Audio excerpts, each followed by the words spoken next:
and welcome to your own YouTube channel Space and Time and my name is Sajid. તો આજે આપણે વિદ્યુતભાર અને વિદ્યુત ક્ષેત્ર જે લાસ્ટ લેક્ચર આપણે લાસ્ટ ચેપ્ટર ચાલુ કર્યું હતું ધોરણ 12 નું ચેપ્ટર નંબર 1 એમાં એપિસોડ 2 લેક્ચર નંબર 2 આપણે જોઈશું કુલમનો નિયમ, અદિશ સ્વરૂપ, એનું સદિશ સ્વરૂપ, સંપાતપણાનો નિયમ અને એના અનુરૂપ દાખલાઓ. તો બેસિક વાતો આપણે કુલમના નિયમથી સાબિત કરીશું, એના પછી આપણે આગળ ધીરે ધીરે જે છે એ વધીશું. Where is my duster? Where is my duster?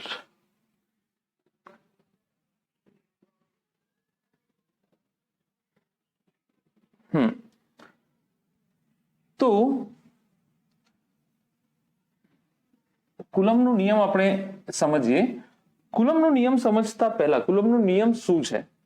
તો જેમ ગુરુત્વાકર્ષણ બળ બે દળો વચ્ચે લાગતા બળ વિશેની ચર્ચા હતી, જે આકર્ષી પ્રકારનું હતું, અહીંયા કુલમ બળ બે બિંદુવત વિદ્યુત ભારો, બિંદુવત યાદ રાખજો શબ્દ, બે બિંદુવત વિદ્યુત ભારો વચ્ચે લાગતા બળના સંદર્ભમાં આપણે અહીંયા કશું વાત કરીએ છીએ. તો આ જે ટોપિક છે અહીંયા લખી નાખું છું, કુલમ્સ લો, એટલે કે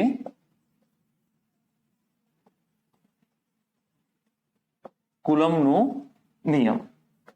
તો તમને એક વસ્તુ બહુ સિમ્પલ ખબર છે કે ઇલેક્ટ્રોન એટલે કે નેગેટિવ વચ્ચે કેવું બળ લાગશે? અપાકર્ષી બળ લાગશે. કાલે જ આ વસ્તુ આપણે એસ્ટાબ્લિશ કરી ચૂક્યા છે, તો આજે એને આપણે રિપીટ કરીશું નહીં. પ્રોટોન જે ધન છે એમની વચ્ચે બી કેવું બળ લાગે છે? અપાકર્ષી બળ લાગે છે. અને ઇલેક્ટ્રોન પ્રોટોન વચ્ચે જે બળ લાગશે એ આકર્ષી પ્રકારનું હશે. તો આ સંદર્ભે આપણે ચર્ચા અત્યારે નહીં કરીએ. તમારે ઓલરેડી મગજમાં ગઈકાલે બી આપણે નાખેલું છે. આજે ફરીથી હું તમને કહું છું કે ઋણ વચ્ચે અપાકર્ષી બળ લાગે, ધન વચ્ચે અપાકર્ષી બળ, અને ઋણ ધન વચ્ચે કેવું બળ લાગશે? આકર્ષી બળ લાગશે. તો કુલમ આપણને શું કીધું કે ધારો કે કોઈ બિંદુવત વિદ્યુત ભારો છે Q1 અને Q2. અહીંયા હું લખતું જઉં છું સાઈડમાં, Q1 Q2 શું છે? બિંદુવત વિદ્યુત ભારો. આ બંને એકબીજાથી આર અંતરે રહેલા છે. બે વીજભારો વચ્ચેનું અંતર. તો આ બંને વચ્ચે પરસ્પર કેટલું વિદ્યુત બળ એટલે કે કેટલું કુલમ બળ લાગશે એની આપણે અહીંયા ચર્ચા કરવાની છે. તો કુલમ જે વૈજ્ઞાનિક હતો અને એની સાથે બીજા વૈજ્ઞાનિકો હતા, એમણે પ્રાયોગિક રીતે આપણને બતાડ્યું કે આ જે લાગતું ઇલેક્ટ્રિક ફોર્સ એટલે કે વિદ્યુત બળ, એટલે કે કારણ કે વિદ્યુત ભાર છે એટલે વિદ્યુત બળ, તો જે કુલમ બળ છે અથવા વિદ્યુત બળ છે એ ચલે છે Q1 Q2. બંને વિદ્યુત ભારોના ગુણાકારના સપ્રમાણમાં હોય છે અને અંતરના વર્ગના વ્યસ્ત પ્રમાણમાં હોય છે. તો શું આ સમીકરણ હું આવું લખી શકું? Fe ચલે છે Q1 Q2 બાય R². જો Q1 અને Q2 ધન હશે તો બંને વચ્ચે લાગતું બળ અપાકર્ષી હશે. જો બંને ઋણ હશે તો બી બંને વચ્ચે લાગતું બળ કેવું હશે? અપાકર્ષી હશે. અને જો એક ધન અને એક ઋણ હશે તો બંને વચ્ચે લાગતું બળ કેવું હોઈ શકે? આકર્ષી પ્રકારનું હોઈ શકે. તો આ જે વિદ્યુત બળ છે અથવા કુલમ બળ છે એ ચલે છે Q1 Q2 અપોન R². ગુરુત્વાકર્ષણ બળની જેમ આ બળ બી અંતરના વર્ગના વ્યસ્ત પ્રમાણમાં છે. વધુમાં જો તમે સપ્રમાણતા અચળાંક મૂકો તો આ થઈ જશે કે Q1 Q2 બાય R², જ્યાં કે જે છે એને આપણે કુલમ અચળાંક કહીશું. કેને શું કહીશું આપણે? કુલમ અચળાંક કહીશું. તો આ જે કે છે એ માધ્યમ પર આધાર રાખે છે. કે કોના ઉપર આધાર રાખે છે? માધ્યમ ઉપર આધાર રાખે છે. તમે F = G m1 m2 upon R² માં G માધ્યમ ઉપર આધારિત નહોતું. અહીંયા કે જે છે એ માધ્યમ ઉપર આધાર રાખે છે કુલમ્બ અચળાંક, અને કે નું મૂલ્ય છે 8.987. પ્રાયોગિક રીતે સાબિત કરેલું છે કે જો બે ઇલેક્ટ્રોન એકબીજાથી 1 સેન્ટીમીટર, તો આપણને જો બે electron 1.6 × 10 - 19 coulomb, electron 1.6 × 10 - 19 coulomb 1 centimetre અંતરે, તો શું કાલે આપણે આ પરિસ્થિતિમાં લાગતા બળનું મૂલ્ય જાણીએ છીએ તો ત્યાંથી કે મળી જશે. તો પ્રાયોગિક રીતે આ સાબિત થયેલું છે કે બરાબર 8.987 × 10⁹. એકમ શું હશે? અચ્છા, અહીંયા જો બળનું એકમ શું હશે? ન્યૂટન. આનું એકમ શું હશે? ન્યૂટન. આનું એકમ કુલમ, આનું એકમ કુલમ, અને આ શું છે? Metre square. તો અહીંયાથી હું કે ને કરતા બનાવી શકું. કે is equal two Fr² upon Q1 Q2. તો જે કે નું એકમ થઈ જશે, પારિમાણિક સૂત્ર બી પૂછાઈ શકે, newton metre square coulomb square. Newton metre square coulomb square. આનું પારિમાણિક સૂત્ર હું તમને હોમવર્કમાં આપી દઉં છું. તો આ થઈ ગયું તમારું કે નું મૂલ્ય. આ કે નું મૂલ્ય ક્યારે? આ જે મૂલ્ય છે એ શૂન્યાવકાશ પરિસ્થિતિમાં, વેક્યુમ કન્ડિશનમાં આ કે નું મૂલ્ય છે. અલગ અલગ પરિસ્થિતિમાં કે નું મૂલ્ય બદલાતું જશે. કે છે શું? અહીંયા તો આ સૂત્ર પહેલા તમે યાદ રાખી લો. F is equal two K Q1 Q2 upon R². આ જે કે છે એ છે તમારું 1/4πε0. આ બી શૂન્યાવકાશ વખતે જો કોઈ માધ્યમ હશે તો ε0 નું મૂલ્ય બદલાઈ જશે. આની નેક્સ્ટ લેક્ચરમાં આપણે ચર્ચા કરીશું. ક્યારે ચર્ચા કરીશું આની? ε0 ની નેક્સ્ટ લેક્ચરમાં ચર્ચા કરીશું. તો બી ઉપરથી તમને માહિતી આપી દઉં કે ε0 નું જે મૂલ્ય છે એ 8.85 × 10⁻12. અહીંયા જો ε0 ને કરતા બનાવું તો કે નીચે જતું રહેશે, તો એનો એકમ બદલાઈ જશે coulomb square newton metre square. ફરીથી એનું બી પારિમાણિક સૂત્ર હું તમને શું આપી દઉં? હોમવર્ક આપી દઉં. તો આ બી ક્યારે મૂલ્ય છે? શૂન્ય અવકાશ વાળી પરિસ્થિતિમાં આ એનું મૂલ્ય છે. તો ફાઇનલ તમારું સૂત્ર જે તમારે યાદ રાખવાનું છે એ થઈ જશે 1/4πε0 Q1 Q2 R². પણ હાલ પૂરતું તમે માત્ર આ સૂત્ર, કારણ કે 1/4πε0 એ માધ્યમ પ્રમાણે બદલાશે, તો એની ચર્ચા આપણે નેક્સ્ટ લેક્ચરમાં કરીશું. અત્યારે તમે આટલું જ યાદ રાખો કે Q1 Q2 R². તો ફરીથી આ ટોપિક તમને હું સમજાવી દઉં કે કુલમ્બે શું કીધું છે. કુલમ્બ અને બીજા એના સાથી વૈજ્ઞાનિકો હતા, એ લોકોએ મળીને પ્રાયોગિક રીતે સાબિત કર્યું કે બે બિંદુવત વિદ્યુત, અચ્છા બિંદુવત વિદ્યુતભાર એટલે શું? બિંદુવત વિદ્યુતભાર એટલે શું? દળ ગુરુત્વાકર્ષણની પરિસ્થિતિમાં આપણે બિંદુવત દળો માટે સૂત્ર ધાર્યું હતું G(m1 m2 r²). પણ પૃથ્વી તો આટલી મોટી છે, પણ શું પૃથ્વીથી સૂર્યને જોવું તો બિંદુવત ગણી શકું? બીજા સ્ટાર્સ જે છે એને બિંદુવત ગણી શકું? એટલે બિંદુવતની એસ જ કોઈ વ્યાખ્યા નથી. આ બંનેનું વચ્ચેનું અંતર હું 1 સેન્ટીમીટર લઉં તો આ 9.1 × 10⁻31 ઇલેક્ટ્રોન 10⁻15 મીટર જેટલું એનું રેડિયસ હોય છે, એની સાઈઝ હોય છે. તો તમે વિચારો કેટલું નાનું છે. તો અંતરના સંદર્ભમાં આ બંને એકબીજાને બિંદુવત ગણી શકે. તો આ સૂત્ર કોના માટે સાચું છે? યાદ રાખજો. કોના માટે સાચું છે? બિંદુવત વિદ્યુતભારો માટે.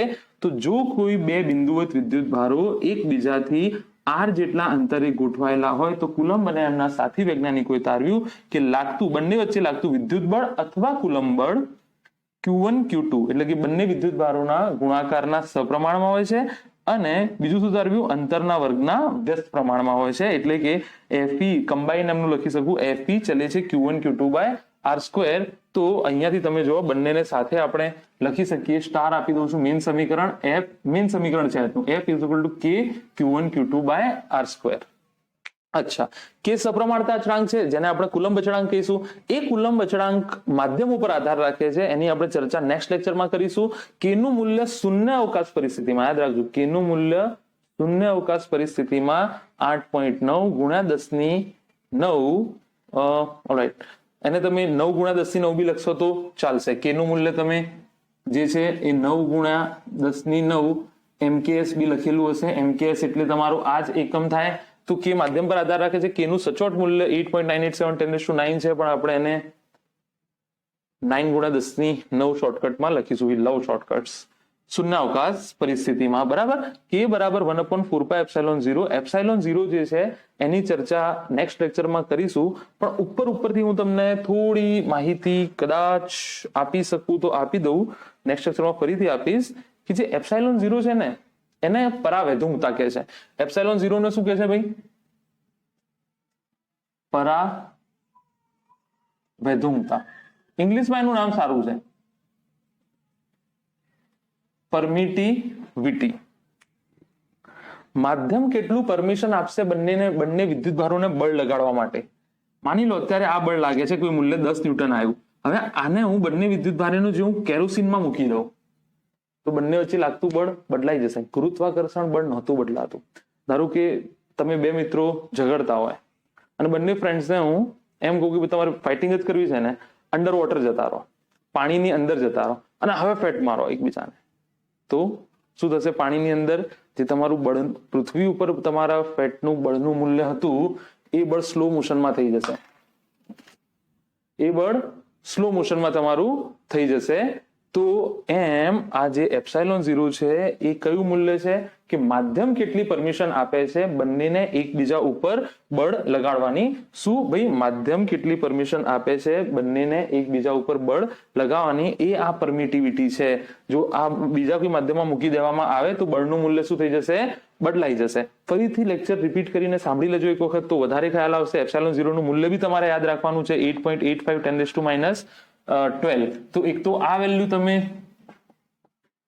10 વખત હોમવર્કમાં, એનું એકમ પારિમાણિક સૂત્ર ઓફકોર્સ, આ વેલ્યુ બી તમે હોમવર્કમાં 10 વખત યાદ હશે તો સારું. જીનીટમાં એટલી જરૂર નહીં પડે, પણ બોર્ડના દાખલાઓમાં જરૂર એની જરૂરત જે છે એ પડી શકે છે. ફાઇનલ સૂત્ર તમારું થઈ ગયું F = 1/4πε0 Q1 Q2/r², અથવા થઈ ગયું F = K Q1 Q2/r². K ની જગ્યાએ તમે 1/4πε0 મૂકી શકો. તો આ તમારું હતું કુલમના નિયમનું અદિશ સ્વરૂપ.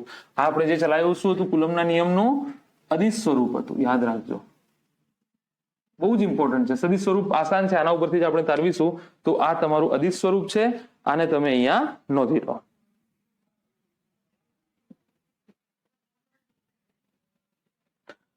જોઈએ આગળ. હવે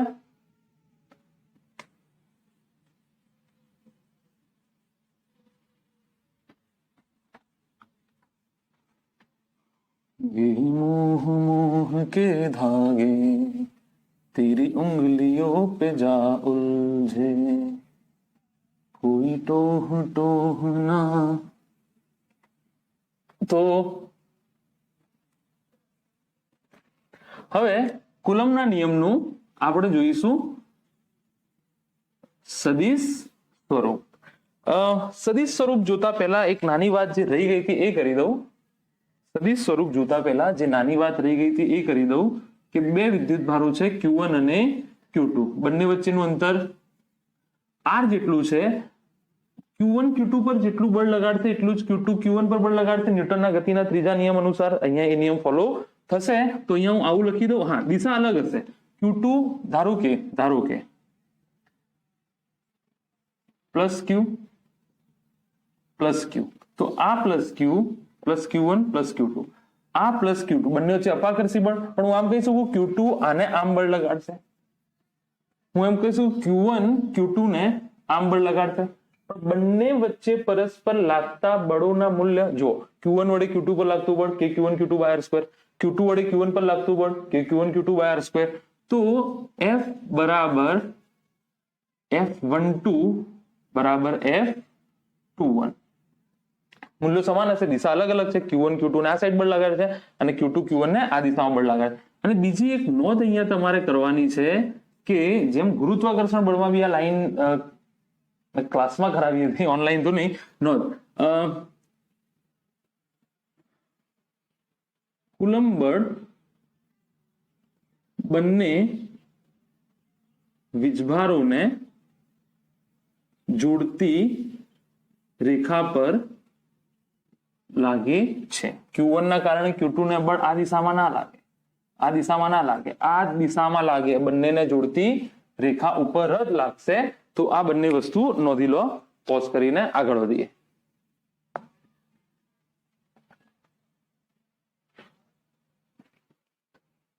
હવે આપણે જોઈએ સદિશ સ્વરૂપ.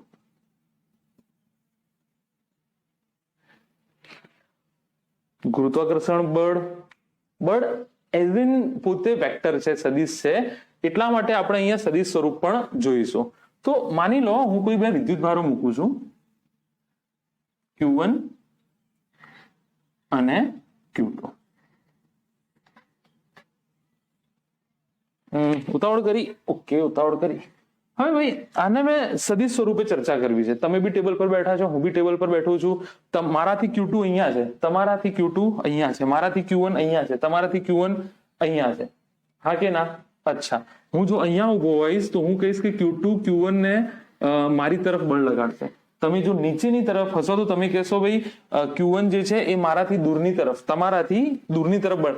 ઇન શોર્ટ હું ટૂંકમાં કહી દઉં કે હું સંદર્ભ બિંદુની વાત કરું છું.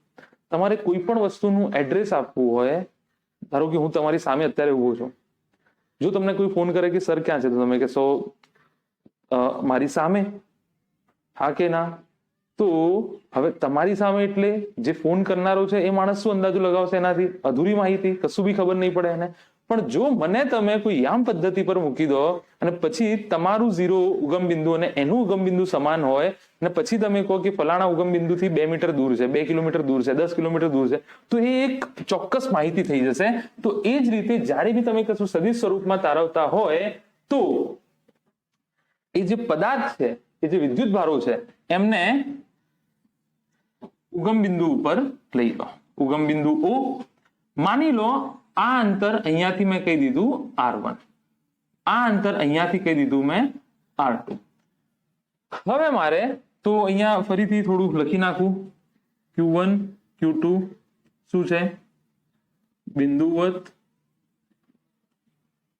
વિદ્યુત ભારો છે. R1 ઉગમ બિંદુથી Q1 નું અંતર, R2 ઉગમ બિંદુથી Q2 નું અંતર થઈ જશે. અચ્છા, હવે મારે એ શોધવું છે કે 2 વડે 1 પર લાગતું બળ. તો આને લખાય આવી રીતે: બિંદુવત વિદ્યુત ભાર Q2 ને કારણે બિંદુવત વિદ્યુત ભાર Q1 પર લાગતું કુલંબ બળ ઇઝ ઇક્વલ ટુ, અહીંયા લખાય F12. શું લખાય? F12. ફરીથી 2 ના કારણે 1 પર, યાદ રાખો જેના ઉપર બળ લાગે છે એ આગળ આવશે. આ એક રાઇટિંગની મેથડ છે જે યુનિવર્સલી એક્સેપ્ટેડ છે કે જેના ઉપર બળ લાગશે એ આગળ લગાવવામાં આવશે, જેના વડે બળ લાગતું હશે એ પાછળ મૂકવામાં. આને આવી રીતે વંચાય: કણ 2 ના કારણે કણ 1 પર લાગતું બળ, કણ 2 ના કારણે કણ 1 પર લાગતું બળ. તો કુલમના જે અદિશ સ્વરૂપ છે એનાથી હું લખી નાખું કે Q1 Q2 બાય R2, કે Q1 Q2 બાય R2. આ બંને વચ્ચેનું અંતર છે R, મેં કહી દીધું. તો જુઓ કે Q1 Q2 બાય R2 તો થઈ ગયું, પણ આ તો સદિશ છે, આમાં સદિશ તો કશું ના આવ્યું, આમાં સદિશ કશું આવ્યું નહીં. તો યાદ રાખો, જ્યારે તમે કોઈ સમીકરણમાં સદિશ સ્વરૂપ લખતા હોય તો એ આખા સમીકરણમાં જે સદિશ ઘટક હશે એનો એકમ સદિશ જોડે ગુણાકાર કરવો પડે. તો અહીંયા હું શું લખી નાખું? R caret. અને તમને ખબર છે કે એકમ સદિશ R કેરેટ બરાબર R ભાગ્યા R નું મૂલ્ય. અને સાદી ભાષામાં ખાલી સમજાવવા માટે જો કહેવું હોય તો હું એવું કહી શકું કે જ્યારે તમે નાના હતા તો જે ગ્રાફ પેપર લાવતા હતા એમાં તમને યાદ હશે કે એકદમ નાના ખાનાઓ હશે અને 10 સેન્ટીમીટર પહોળો માની લો ગ્રાફ છે તો તમે 1 સેન્ટીમીટર 2 સેન્ટીમીટર એવા કાપાઓ હશે એમાં ગ્રાફમાં. અને તમે તમારું સ્કેલ જો બહુ મોટો હોય 500, 1000, 2000, તો તમે શું કરતા હતા? તમે એમ લખતા હતા કે એક્સ અક્ષ ઉપર 1 સેન્ટીમીટર બરાબર આટલા એકમ, 2 સેન્ટીમીટર બરાબર આટલા એકમ. તો એની જેમ આ એકમ સદિશ જે છે એ એના એકમનું આર નું જે છે એનું એકમ મૂલ્ય દર્શાવે છે. તો યાદ રાખો ટૂંકમાં, હવે જ્યારે બી તમે આ મેં અદિશ સ્વરૂપનું સૂત્ર લખી નાખ્યું, અને જ્યારે બી તમારે સદિશ સ્વરૂપ કોઈ પણ બળનું લખવું હોય તો ગુણાકારમાં એના અંતરનો એકમ સદિશ મૂકી દો. આ તમારે યાદ રાખવું પડશે. આને હું આપી દઉં સમીકરણ 1. ફરીથી મેં કશું નથી કર્યું, કશું તો નહીં, ખાસું બધું કર્યું છે.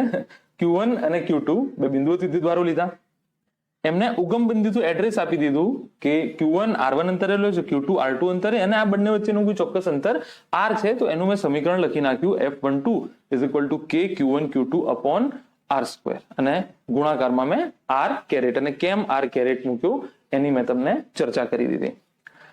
હવે ક્યાંથી ક્યાંનું બળ લાગે છે એ મને કહો. 2 ના કારણે 1 ને, આ 2 ના કારણે 1, માની લો બંને સમાન વિદ્યુતભાર છે. અહીંયા હું લખી નાખું છું કેવા વિદ્યુતભાર લીધા છે મેં, સમાન વીજભાર. તમે અસમાન લઈને બી સાબિત કરો. મેં કેવા લીધા છે અહીંયા સમાન, એટલે કાં તો Q1 Q2 માઇનસ માઇનસ છે, અથવા Q1 Q2 પ્લસ પ્લસ છે. બંને કાં તો પ્લસ પ્લસ કાં તો માઇનસ માઇનસ. તો Q1 Q2 વચ્ચે અપાકર્ષણ થશે, અપાકર્ષણ થશે તો આને આમ બળ લાગશે. થોડું સીધું કરી દઈએ કારણ કે બંનેને જોડતી રેખા પર લાગશે. Q2 વડે Q1 ને અહીંયા બળ લાગશે. તમે કહેશો Q2 ને બી તો આમ બળ લાગશે, પણ મારા ભાઈ અને મારી બેન, 2 ના કારણે 1 પર, અત્યારે હું કોના ઉપર લાગતા બળની ચર્ચા કરું છું? માત્ર કણ 1 ઉપર, વિદ્યુતભાર 1 ઉપર. તો પછી 2 ની શું કામ ચર્ચા કરું?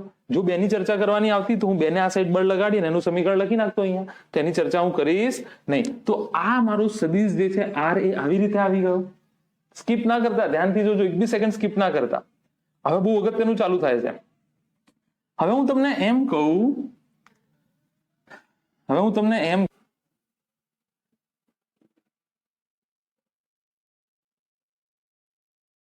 ઓલરાઈટ. તો હવે તમે અહીંયાથી જુઓ કે F12 = K Q1 Q2 upon R², R caret, આટલું આપણે લખી દીધું છે. આને હજુ સિમ્પ્લિફાઈ કરી દઉં તો આ થઈ જશે F12 = K Q1 Q2 upon R² સદિશ R upon R. તો આ થઈ જશે K Q1 Q2 upon R² અથવા R³ થઈ જશે આ બંને, બરાબર, અને આ થઈ જશે સદિશ R. હવે અહીંયા તમે અહીંયાથી ટ્રિક ચાલુ થાય છે. અહીંયા સુધી તમે બિલકુલ સિમ્પલ કર્યું છે તમે, અને આ રીતે કરશો તો જ તમને પ્રોપર જે છે એ જવાબ મળશે. જો Q1 અને Q2 માની લો અસમાન હોત તો બંને વચ્ચે શું થતું? આકર્ષણ થતું. એ કેસમાં Q1 અંદરની તરફ લાગતો તમારું, બરાબર. તો એ કેસમાં બી તમે આ રીતે સદિશ સરવાળા બાદબાકી જે છે, હું અત્યારે તમને રીત શીખવાડું છું, એ રીતે તમે સદિશ સરવાળા બાદબાકી કરી શકશો. અહીંયા હું નોટ લખું છું, તમારી જોડે 3 સદિશ છે, ધ્યાનથી જોજો. તમારી જોડે કેટલા સદિશ છે? 3.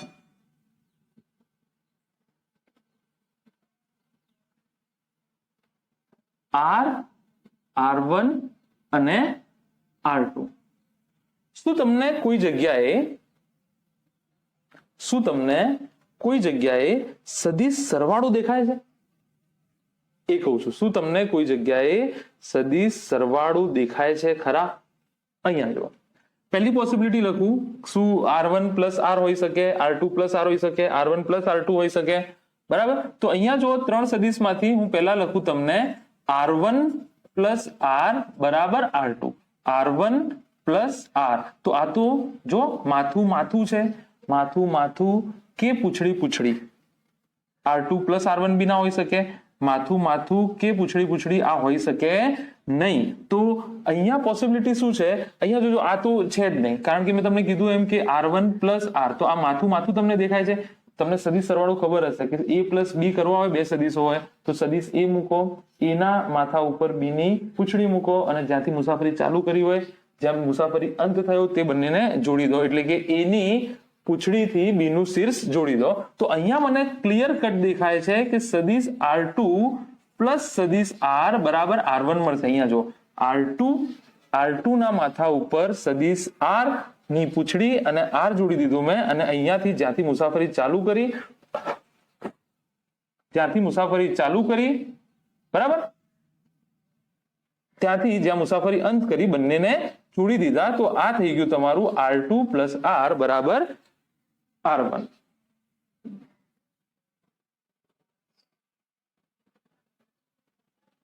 તો અહીંયા તમે જુઓ, તમને ક્લિયર કટ દેખાય છે R2 પ્લસ R બરાબર શું થઈ ગયું? અહીંયા R1 થઈ ગયું. R2 ના માથા પર R ની પૂંછડી અને જ્યાંથી મુસાફરી ચાલુ કરી એટલે કે R2 ની જે પૂંછડી છે ત્યાંથી R ના શીર્ષને જોડી દીધું. તો અહીંયા મને ક્લિયર કટ દેખાય છે કે R2, અહીંયા હું લખી નાખું છું R2 વત્તા R બરાબર R1 થઈ જશે. યાદ રાખો, માથું પૂંછડી જોડાયેલા હોવા જોઈએ. એનો મતલબ ક્લિયર કટ છે આ સમીકરણ ઉપરથી કે સદિશ R બરાબર હું R1 માઇનસ R2 લખી શકું અને એ કિંમત ઉપરના સમીકરણ 2 માં મૂકી દઉં.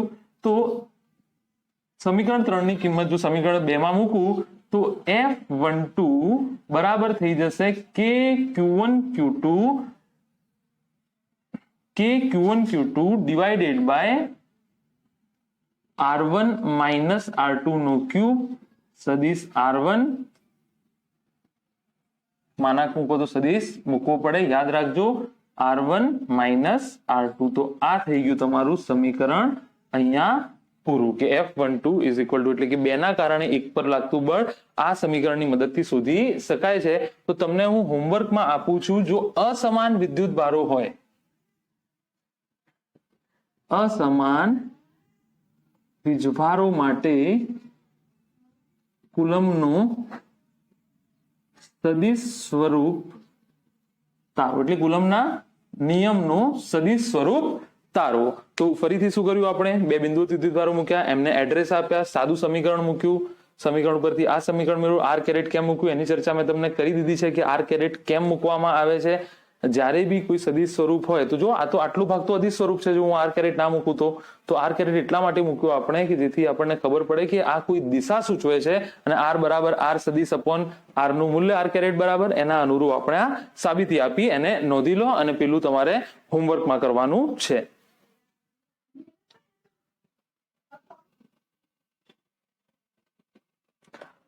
ઓલ રાઈટ, તો આગળ વધીએ હવે આપણે.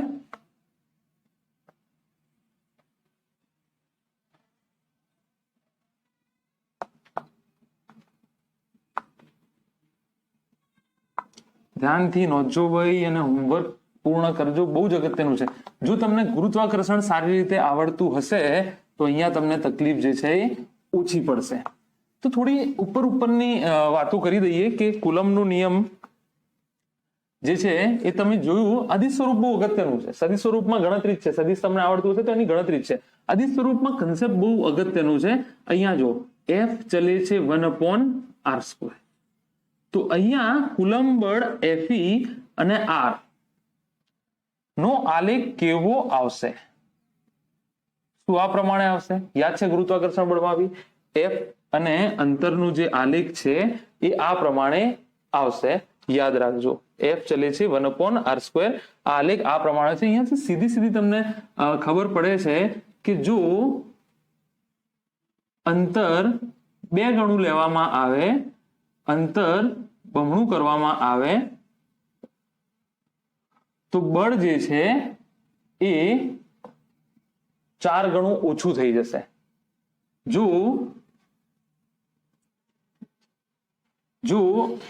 અંતર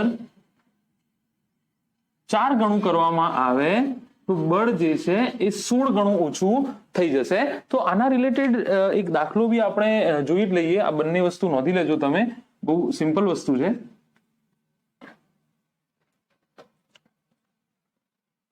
જો 2 બિંદુવત વિદ્યુત ભારો વચ્ચે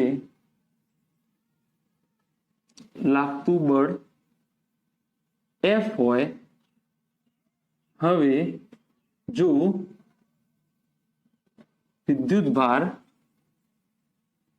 ના મૂલ્યો બમણા કરવામાં આવે અને અંતર અડધું કરવામાં આવે તો હવે બળનું મૂલ્ય શોધો. તો માની લો હું ધારી લઉં છું કે જો બે બિંદુવત વિદ્યુતભારો વચ્ચે લાગતું બળ F હોય, હવે જો બિંદુવત વિદ્યુતભારના મૂલ્ય બમણા કરવામાં આવે અને અંતર અડધું કરવામાં આવે, તો પહેલા શરૂઆતની પરિસ્થિતિ, શરૂઆતમાં Q1 Q2 બંને વચ્ચેનું અંતર કેટલું છે? R. તો આ કેસમાં શું થઈ જશે? F K Q1 Q2 by R². સમીકરણ 1. બરાબર. તમારે F ના પદમાં જવાબ લાવવાનો છે. કોના પદમાં? F ના પદમાં જવાબ લાવવાનો છે. હવે જો F' હું આપી દઉં તો નવી પરિસ્થિતિ, આવા દાખલાઓ પૂછાય છે સિમ્પલી નીટમાં ને JEE બી પૂછાઈ શકે છે, બોર્ડમાં તો પૂછાય છે આવા. હવે જો વિદ્યુતભારોના મૂલ્ય બમણા કરવામાં આવે એટલે કે 2Q1 2Q2 અને અંતર તમે કેટલું કરી નાખ્યું? R2. તો હવે થઈ જશે આ 2Q1 2Q2 Q1 Q2 upon R/2 નો સ્ક્વેર. પહેલા અંતર R હતું, હવે કેટલું કરી નાખ્યું? R/2. દેખાય છે કે નથી દેખાતું? દેખાય છે તો બી થોડું ઉપર કરી નાખીએ આપણે.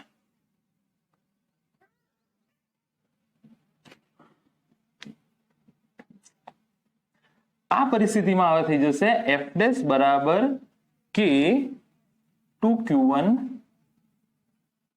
2Q2 R/2 નો સ્ક્વેર. તો આ થઈ જશે 4K Q1 Q2 R²/4. તો આ થઈ જશે 16K Q1 Q2 by R².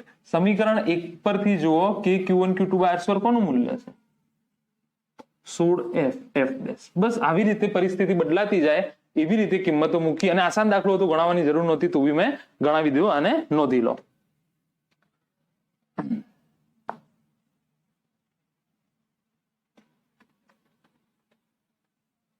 હવે તમે અહીંયા જુઓ,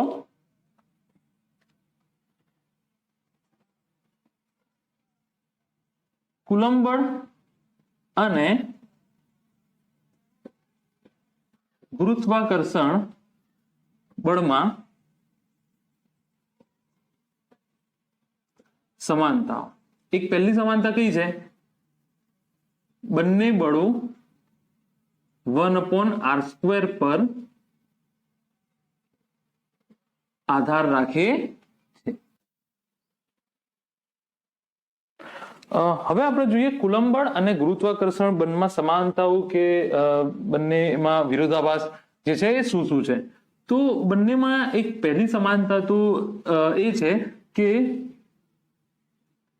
1/R² ના સપ્રમાણમાં છે.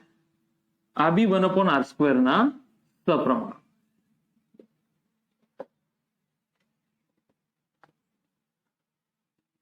બંને બિંદુવત વિદ્યુતભારોને જોડતી રેખા પર લાગે છે. આ બી જોડતી રેખા પર લાગે છે. બીજું, બંનેમાં અલગ અલગ વસ્તુઓ શું છે? તો આ અલગ અલગ દિશાઓમાં હોઈ શકે, એટલે કે આકર્ષી બી હોઈ શકે અને અપાકર્ષી બી હોઈ શકે. જ્યારે આ જે છે એ માત્ર કેવું હશે? આકર્ષી પ્રકારનું હશે. બીજું, આ જે બળ છે એ માધ્યમ પર આધાર રાખે. જ્યારે આ બળ માધ્યમ પર G નું મૂલ્ય 6.67 મલ્ટીપ્લાય 10⁻⁻19 એ જે G નું મૂલ્ય છે એ માધ્યમ પર આધારિત નથી, એ સાર્વત્રિક અચળાંક છે. બ્રહ્માંડમાં ગમે ત્યાં એ G નું મૂલ્ય 6.67 10⁻11 જ રહેશે. માધ્યમ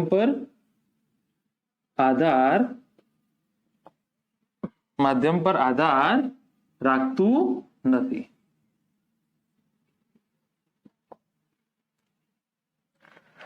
આ હું ત્રીજી વખત લખું છું, 2 વખત રેકોર્ડિંગ કર્યું એન્ડ ઇટ ગેટ લોસ્ટ,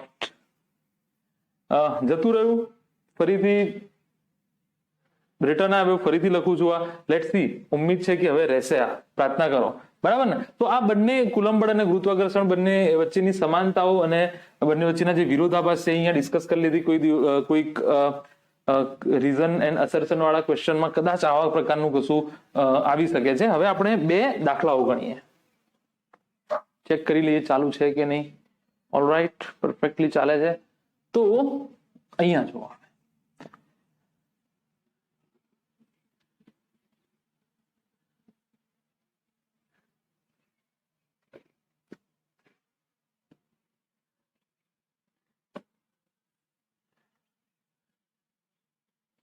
પહેલો દાખલો આના પછી એના ટોપિકના રિલેટેડ જે દાખલો છે એ દાખલો એવો છે, જો બે ઇલેક્ટ્રોન એકબીજાથી ચોક્કસ અંતરે મૂકેલા હોય તો એનસીઆરટીમાં બી આ દાખલો મળી જશે તમને કદાચ. તેમની વચ્ચે લાગતા વિદ્યુત બળ, એ તમારું કુલંબ બળ છે, વિદ્યુત બળ અને ગુરુત્વાકર્ષણ બળ વચ્ચે, તેમની વચ્ચે લાગતા વિદ્યુત બળ અને ગુરુત્વાકર્ષણ બળ નું ગુણોત્તર શોધો. આ ડબલ આવશે નહીં, બહુ સિમ્પલ છે.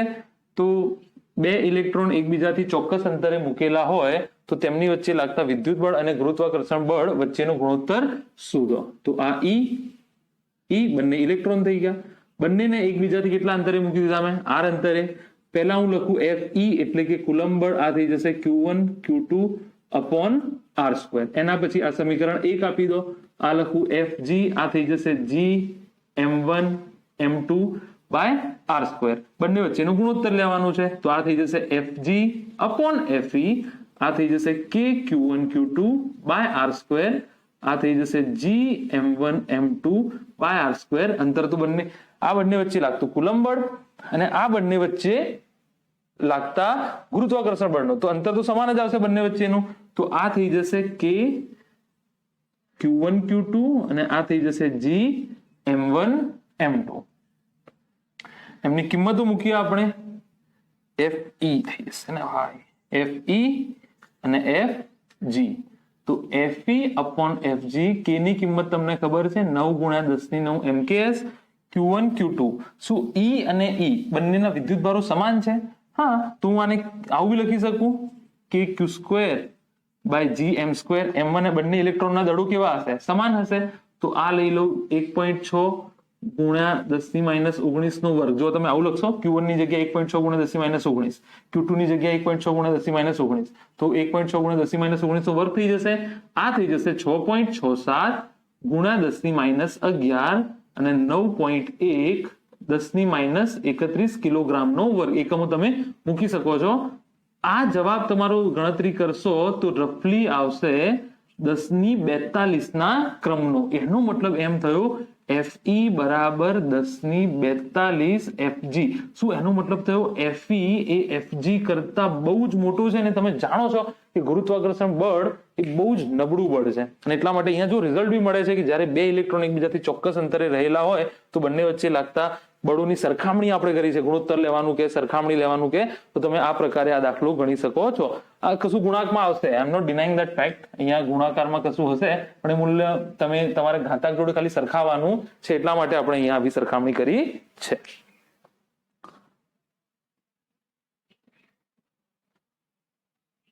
વન ટુ થ્રી નોંધી લીધું હોય તો આગળ વધીએ આપણે.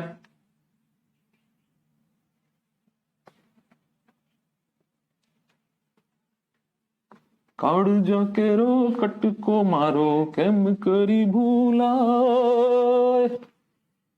સિંગર તો બની જ જઈશું, કશું નહીં કરીએ તો. ઓલરાઈટ, તો હવે આ દાખલો આપણને બીજો એમ કે છે Q જેટલા વિદ્યુત ભાર ના બે ટુકડાઓ એવી રીતે કરવામાં આવે છે કે જેથી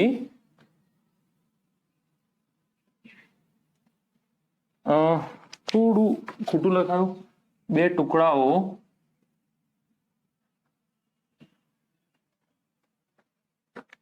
કરી ચોક્કસ કોઈ પણ અંતરે મૂકતા અથવા ચોક્કસ અંતરે મૂકતા તેમની વચ્ચે લાગતું બળનું મૂલ્ય મહત્તમ હોય તો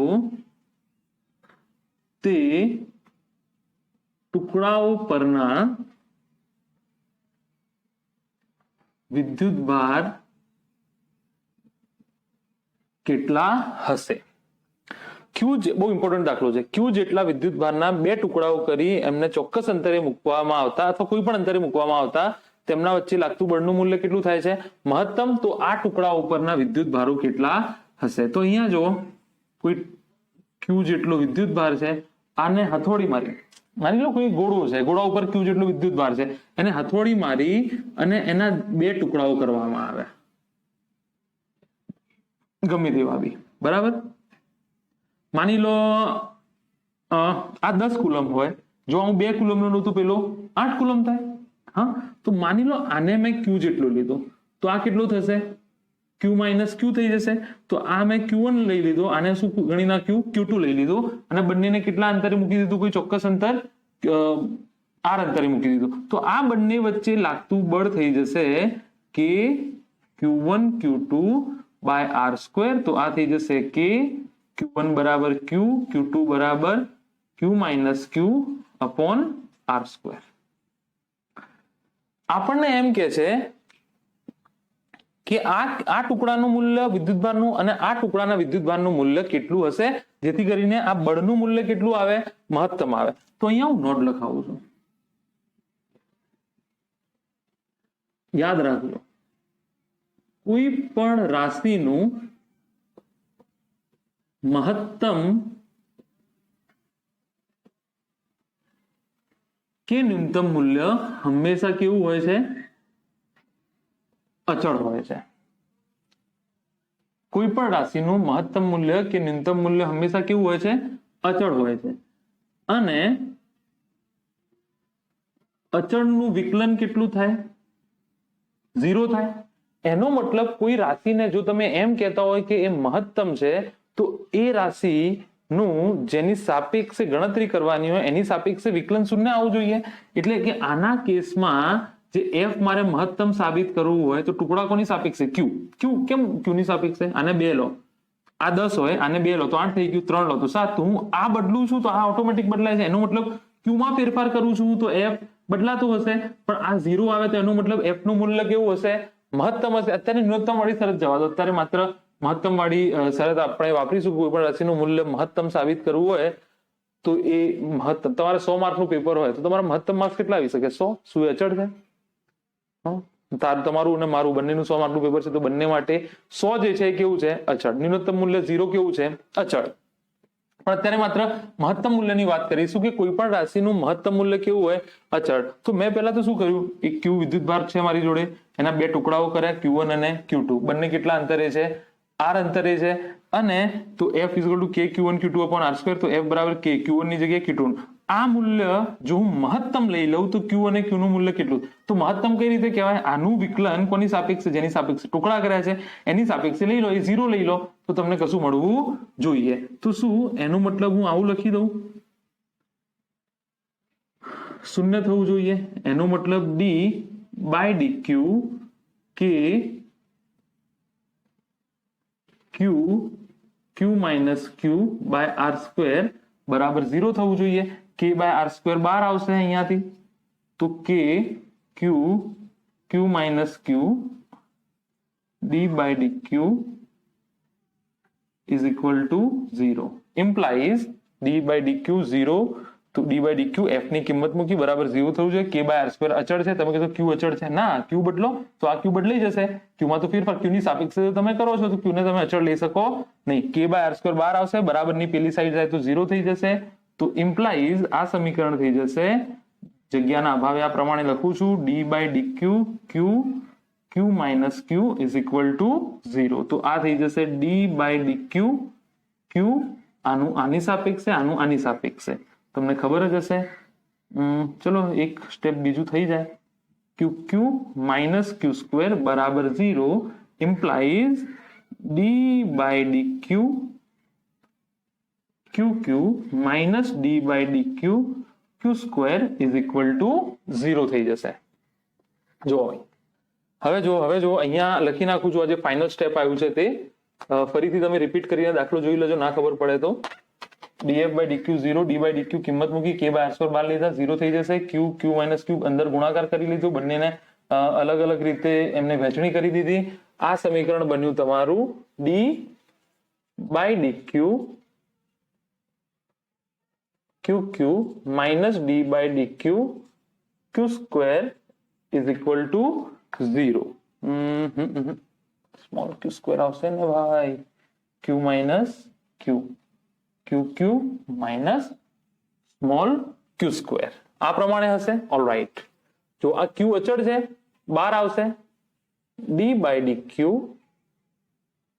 q માઇનસ આ q અચળ છે બહાર આવશે ને, તો dq બાય ડી q તો અચળ છે ને મૂળ ટુકડો, તો આ થઈ જશે 2q ઇઝ ઇક્વલ ટુ 0. આ 1 થઈ જશે ઇઝ ઇક્વલ ટુ 0. તો માઇનસ 2q બરાબર માઇનસ q, તો q બરાબર q બાય 2.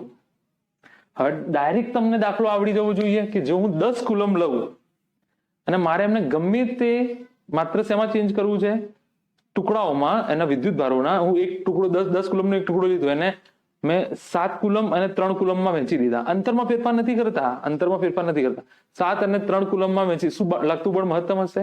ના. થિયરી શું કહે છે આપણને? 10 કુલમ હોય તો બંને ટુકડા 5-5 કુલમ ના હોવા જોઈએ. 2 ટુકડા કરી દો. જો આ ક્યુ કેટલો આવ્યો?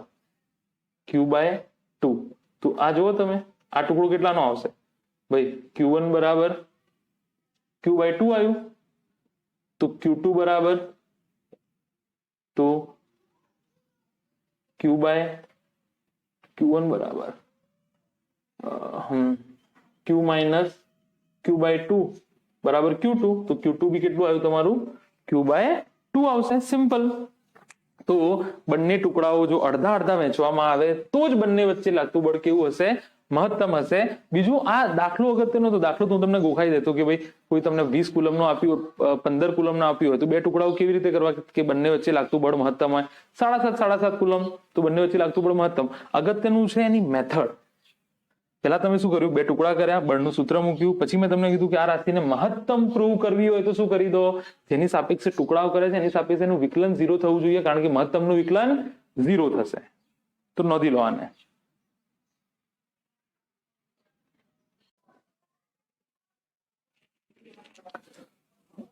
ઓલરાઈટ, તો આ વિડીયો અહીંયા આપણે પૂરું કરીએ છીએ. આ લેક્ચર સંપાતપણાનો સિદ્ધાંત, મને લાગે છે મારે પાર્ટ 2 આનો કરી અને આવતીકાલે જો મૂકી દઈશ એનો.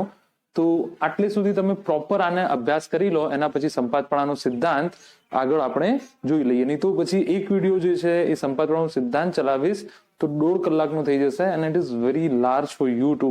તો બરાબર છે, 40-50 મિનિટનો એક વિડીયો જોઈએ કાલે સંપાતપણાનો સિદ્ધાંત.